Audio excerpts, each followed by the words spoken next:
Take one. Hi there, thanks for joining me today. Today I wanted to talk a little bit about vibrato. Vibrato is just so special and it adds a huge dimension of expression in your oboe playing. I'll go through what vibrato is and how to use it and how to get one if you don't already have one. Before I go any further, I'd like to encourage you to please like this video and subscribe to my channel here on YouTube, where I come out with oboe content every week. Additionally, I'm also on Instagram and you can find me there at oboeron. Thank you so much. I remember the first time I heard my first oboe teacher play in my first oboe lesson. It sounded amazing. I couldn't believe that kind of sound was coming out of the instrument. It was magical, it was floating, and it was brilliant. When I tried to play on my own at home, it sounded a bit like a dying duck, and I'm sure that many oboists can relate to this, but hearing her play was just so spectacular and special. I would always look forward to whenever she would demonstrate something in my lesson. I remember telling her that her tone sounded like a violin. Of course, she was playing with vibrato, and of course, tone production comes first. You definitely want to be set up well so you're actually creating a beautiful sound, and then you want to add vibrato on top of that. Otherwise, it's kind of like putting lipstick on a pig. Putting together these elements of tone and shaping and vibrato really makes the oboe sing. Okay, let's talk about what vibrato is. Vibrato is the fluctuating or vibrating of a pitch. You should only be vibrating below the pitch, not above.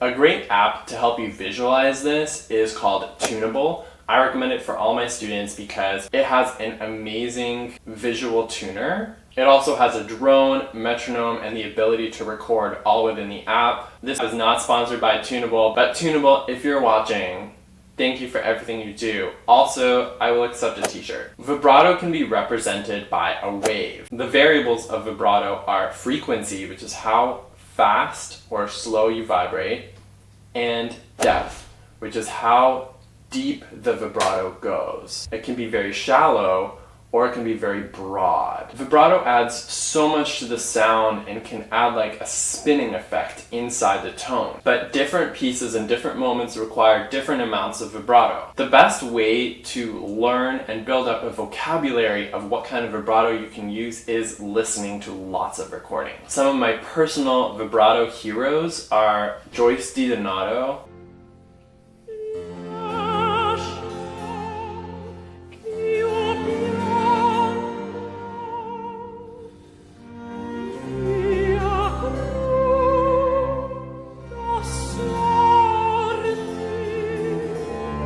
Audra McDonald,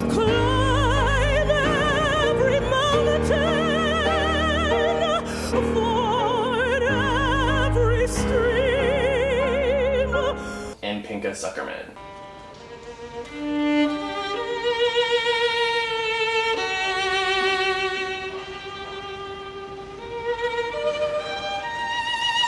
Listening to recordings, you can see how much vibrato people use, if it's more sparse, if it's more deep, if it's more shallow, if it's very fast and brilliant or very like slow and mourning. There's so many options. Vibrato is very personal, and that's why there's such variety out there. Speaking in terms of the musical function of vibrato, you can use vibrato to propel a phrase forward in conjunction with dynamics. You can use it to emphasize a note or to create different moods and colors in your playing. I do want to make another video in the future where I'm going to be talking a little bit more about how to incorporate your emotions into your playing.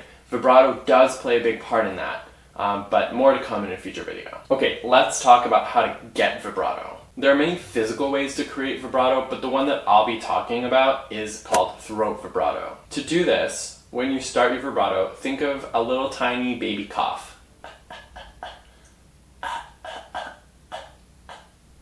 See if you can keep that going.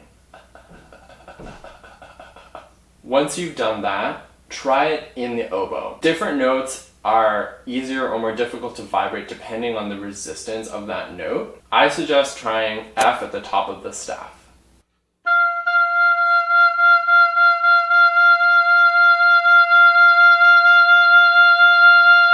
In the beginning it's okay if your vibrato is getting in the way of your tone a little bit. It just takes a little bit of time to massage and smooth it out. If you've gotten this far, you're off to a good start. Now we're going to learn how to control this vibration. Try vibrating with a metronome at 60. Start with trying to create 1 wave per second, then 2, 3, 4, and finally 5.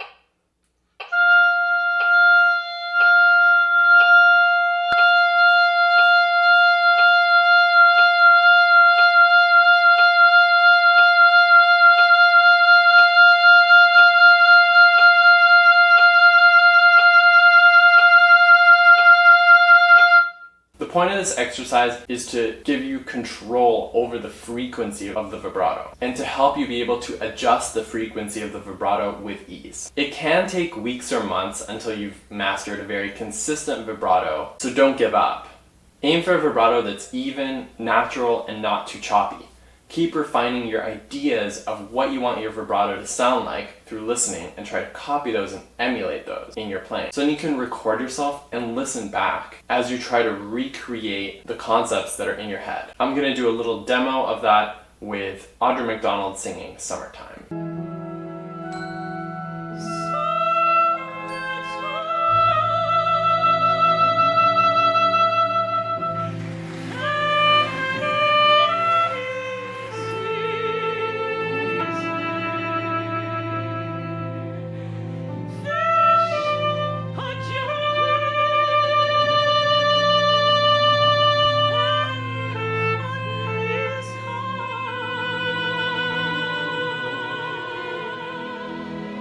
Thanks so much for joining me today. I hope this was really helpful for you. Good luck on your oboe journey. And please let me know in the comments what you want to see. I'm always very receptive to any ideas of videos that I should do in the future. Additionally, please comment if you have any vibrato questions that I can help answer in the comments. Lastly, please subscribe and hit that thumbs up button. It is much appreciated. Additionally, follow me on Instagram at oboron, where I post daily tips, tricks, and practice videos. Thank you so much and have a great day.